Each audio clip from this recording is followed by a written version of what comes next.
Hello friends. तो आज हम डिस्कस करेंगे राजस्थान की प्रमुख बहुउद्देशीय सिंचाई परियोजना के बारे में। और ये बहुत इंपॉर्टेंट टॉपिक है और इससे रिलेटेड जो क्वेश्चंस होते हैं वो कंपटीशन एग्जाम्स में पूछे जाते हैं। तो आइए शुरू करते हैं।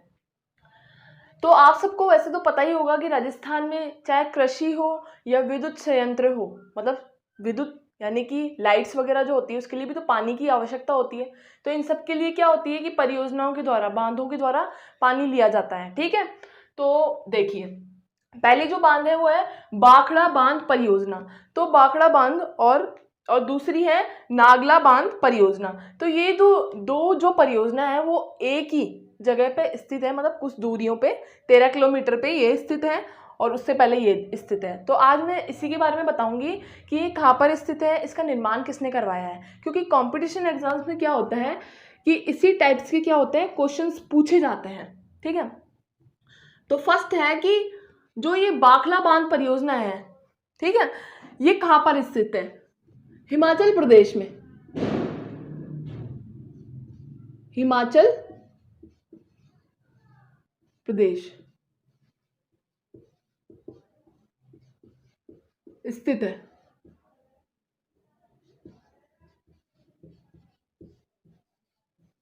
ठीक है, और ये क्या है, ये जो दो परियोजना है वो सतलज नदी है वहां पे पड़ती है, उधर स्थित है। ये सतलज नदी के द्वारा क्या होता है, पानी आता है और इस परियोजनाओं के द्वारा बहुत से राज्यों में जाता है। ठीक है, तो मैं बता देती हूँ।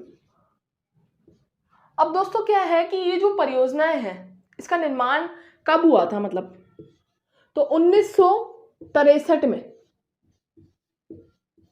ठीक है, 1963 में पंडित जवाहरलाल नेहरू द्वारा इस परियोजना का निर्माण भी कराया गया या बनवाई गई। ठीक है, पंडित जवाहरलाल नेहरू ने क्या किया कि राष्ट्रीय को समर्पित कर दिया। ठीक है, क्योंकि उनकी मौत कब हो गई थी? 1964 में उनकी मृत्यु हो गई थी। ठीक है, इससे पहले ही निर्माण करवाया था। अब क्या है कि जो बाखला बांध परियोजना है उसकी ऊंचाई कितनी है? ऊंचाई, ठीक है, तो कितनी है? 22,255। तो क्या है इसकी ऊंचाई है? मीटर। और दोस्तों क्या है कि इसकी मतलब फीट कितनी है इसकी? फीट, तो 740 फीट फीट ऊंचा है ये बांध। ठीक है, अब इस बांध में क्या है कि मुख्य रूप से जो, मतलब राजस्थान में मुख्य रूप से इस परियोजना के द्वारा, बाखला परियोजना के द्वारा क्या होती है, सिंचाई होती है और विद्युत के लिए भी इस परियोजना के द्वारा पानी दिया जाता है। तो कितना दिया जाता है? 23 हेक्टेयर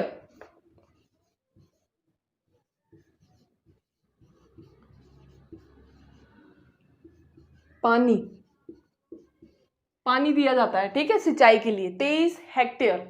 और क्या है दोस्तों कि विद्युत के लिए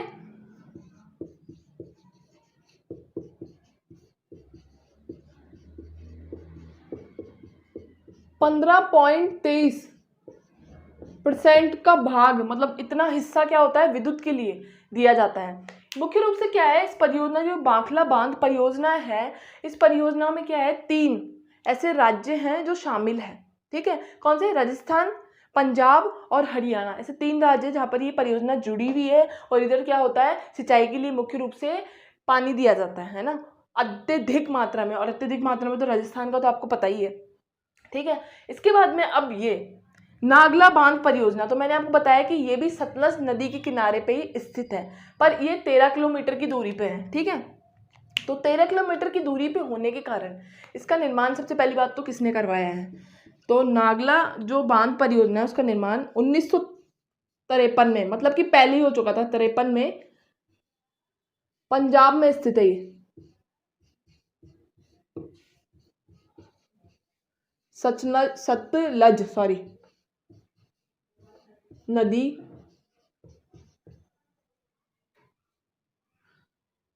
के पास। ठीक है, और 1300 किलोमीटर की दूरी पे है ये नागला बांध। ठीक है, अब इस बांध की जो ऊंचाई है वो कितनी है, कितनी ऊंचाई मीटर की है ये? तो ऊंचाई इसकी देखिए आप, ऊंचाई तो इसकी है 95 मीटर ऊंचाई है इसकी, ठीक है। और फीट कितना है इसका, तो फीट है 85 फीट, ठीक है। इस परियोजना का क्या है, मुख्य उद्देश्य क्या है कि ये परियोजना में से 2 नहरें निकलती है। पहली जो नहर है वो है बाखला बांध परियोजना निकलती है, बाखला नहर भी जिसे कहते हैं, और दूसरी है द अरब नहर भी निकलती है, द अरब नहर कहते हैं उसको, ठीक है। इसके बाद में इस परियोजना के द्वारा नागला परियोजना के द्वारा राजस्थान, पंजाब, हरियाणा, ये 3 परियोजनाएं जुड़ी हुई है जिससे सिंचाई के लिए पानी मिलता है, ठीक है। जो कि ये तो पंजाब में मतलब कुछ दूरी पे स्थित है पंजाब में, और वो हिमाचल प्रदेश में। काफी अच्छी क्या होती है, सिंचाई होती है इन 2 परियोजनाओं के द्वारा, ठीक है। नेक्स्ट परियोजना है व्यास बांध परियोजना। तो व्यास क्या है, एक नदी है, ठीक है। तो ये कहां पर स्थित है, तो देखिए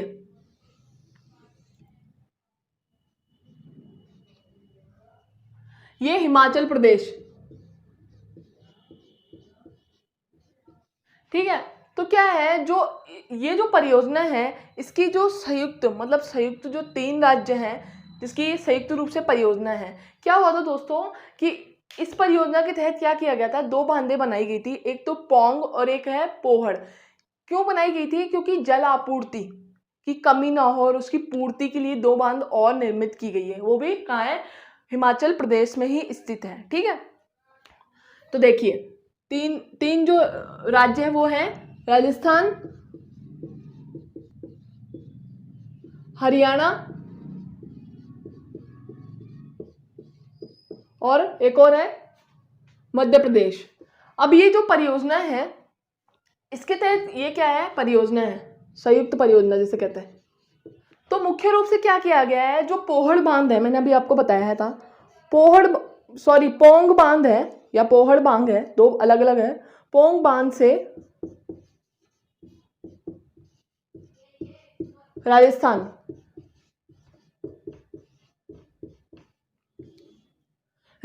का कितने 59% तक विद्युत आपूर्ति के लिए क्या आता है, जल दिया जाता है, मतलब गृह विद्युत के लिए जल मिलता है। इसके बाद में क्या है कि और पोहड़ जो बांध है उससे क्या मिलता है, 20%, बांध से 20% विद्युत के लिए क्या मिलता है, पानी प्राप्त होता है।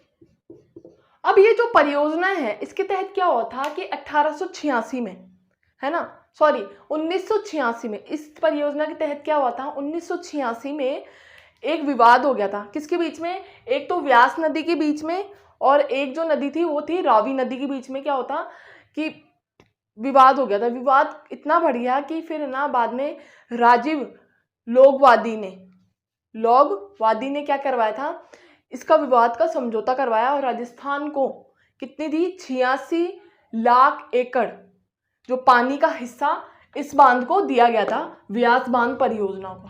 क्योंकि इसमें क्या 3 राज्य तो वैसे ही मिले हुए, राजस्थान, हरियाणा और मध्य प्रदेश, ठीक है। तो इस तरीके से ये जो परियोजना पूरी हुई। और जो पोंग और पोहड़ है वो भी क्या है, एक बांध है। इसके बाद में नेक्स्ट बांध है वो बांध कौन सी है, चंबल नदी परियोजना या चंबल बांध भी कहा जाता है इसको। तो ये जो परियोजना शुरुआत हुई थी वो कब हुई थी, प्रारंभ कब हुई थी, तो देखिए 1953 में, 53-54 में परियोजना प्रारंभ हुई। ये जो परियोजना प्रारंभ हुई थी तो इसमें क्या थे, कितने संयुक्त राज्य मिले हुए थे इस परियोजना के तहत, तो देखिए एक तो राजस्थान, फिर है कोटा, फिर है बूंदी, ठीक है। बूंदी के बाद में है मध्य प्रदेश, पंजाब। ये क्या है, संयुक्त परियोजना है। तो इन जो परियोजनाओं में क्या होता था कि इनको कितना सिंचाई के लिए कितना भाग मिला, 4.5 भाग मिलता है। इन जो राज्य है ना ये जितने भी, उनको 4.5 भाग मिलता है। इसके बाद में क्या है कि इसकी कितनी मेगा वोल्टेज है, ठीक है। तो चंबल नदी की 183 मेगावोल्ट, मेगावोल्ट यानी कि 50% तो क्या मिलती है, विद्युत प्राप्त होती है। विद्युत समझ जाइएगा प्राप्त होती है इस चंबल नदी परियोजना से, ठीक है। ये जो परियोजना है अत्यधिक महत्वपूर्ण परियोजना मानी जाती है राजस्थान के लिए। नेक्स्ट जो परियोजना है वो है इंदिरा गांधी नहर परियोजना। तो ये जो नहर परियोजना थी उसकी शुरुआत कब हुई थी, ठीक है। तो 1948 में इसकी शुरुआत की गई थी। कैसे? बीकानेर रियासत में प्रथम बार सिंचाई के लिए। तो लिख भी देती हूं मैं, ये जो मतलब किसके द्वारा सिंचाई, बीकानेर रियासत में सिंचाई के लिए कंवर सेन द्वारा इसका प्रारंभ किया गया था, ठीक है। इंदिरा गांधी ने क्या किया था, ये जो परियोजना है इसका निर्माण करवाया था, ठीक है। फिर क्या हुआ, पुनः वापस 1961 में इस परियोजना का क्या किया गया, सिंचाई के लिए इस्तेमाल किया गया, मतलब प्रयोग किया गया। और ये जो परियोजना है इंदिरा गांधी परियोजना जो है, मुख्य रूप से इसकी लंबाई कितनी है, कुल लंबाई 639, ठीक है, मीटर है। अब इस परियोजना के द्वारा मुख्य रूप से क्या है कि राजस्थान के लिए सिंचाई के लिए बहुत बड़ा आधारभूत साधन भी माना जाता है कि कृषि के लिए इसका बहुत बड़ा योगदान रहा है। इसके बाद में इस परियोजना के द्वारा पेयजल परियोजना भी कहा जाता है, जिसमें पीने योग्य पानी मिलता है। तो ये कई राज्यों को मिलता है। तो देख, चूरू, बीकानेर, बांसवाड़ा, कोटा राजस्थान का ये क्या है, पेयजल साधन है। इस परियोजना के द्वारा काफ़ी राज्यों तथा जिलों में क्या होता है, पीने योग्य पानी पहुंचाया जाता है। और ये बहुत आधारभूत शैली मानी जाती है राजस्थान की, ठीक है। इसके बाद में जो नेक्स्ट परियोजना है वो कौन सी परियोजना है, राजीव गांधी सिद्धमुख व नौहर सिंचाई परियोजना। ये जो परियोजना है इसकी शुरुआत, मतलब इसकी ये तो पता है कि किसके नाम से, राजीव गांधी के नाम से रखा गया था, निर्माण उन्होंने करवाया था। तो इसकी शुरुआत कब हुई थी, इस परियोजना की शुरुआत हुई थी 12 जुलाई 2002 में इसकी शुरुआत की गई थी। में इस परियोजना की शुरुआत हुई, परियोजना की शुरुआत हुई। इसके बाद में क्या हुआ कि इस परियोजना के तहत किन किन राज्यों, मतलब किन किन जिलों में क्या पहुंचाया गया कि सिंचाई के लिए पानी पहुंचाया गया। तो 2 ऐसे राज्य हैं और उनमें क्या होती है कि बहुत सी तहसीलें आती हैं जिनमें क्या किया गया, इसमें क्या हुआ था कि मुख्य रूप से 113 गांव थे जहां पर सिंचाई के लिए पानी पहुंचाया जाता था। तो देखिए, पहला तो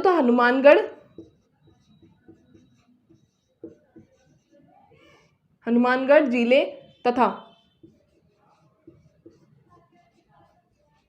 कौन सा एक था, चूरू की रामगढ़ तहसील के 113 गांवों में कितनी, 1,11,500 कितनी 58 क्या भेजी गई, सिंचाई की जाती थी। इतना पानी भेजा जाता था, 1,11,558 हेक्टेयर लिखती मैं, हेक्टेयर समझ जाना आप। इतनी सिंचाई के लिए क्या किया जाता था, पानी दिया जाता था। किसके द्वारा, राजीव गांधी सिद्धमुख परियोजना के द्वारा। ये जो परियोजना थी मुख्य रूप से इसमें क्या किया गया है कि लिफ्ट भी बनवाई गई इन परियोजनाओं के तहत। और इसमें क्या था कि कुछ समस्याओं का निदान भी किया गया। मुख्य रूप से इंदिरा गांधी नहर परियोजना भी किया गया है। निदान की क्या हुआ था कि कृषि विभाग के लिए बूंद बूंद करके तथा फव्वारों के जरिए पानी पहुंचाने की व्यवस्था भी की गई। और कहीं जिन इलाकों में पानी नहीं पहुंच पाता था उनमें भी पानी पहुंचाया गया, ठीक है। तो दोस्तों, आई होप आपको समझ में आया होगा। तो कल हम पढ़ेंगे गंगा नहर परियोजना के बारे में, वो होगा पार्ट 2। आज के लिए इतना ही, थैंक यू।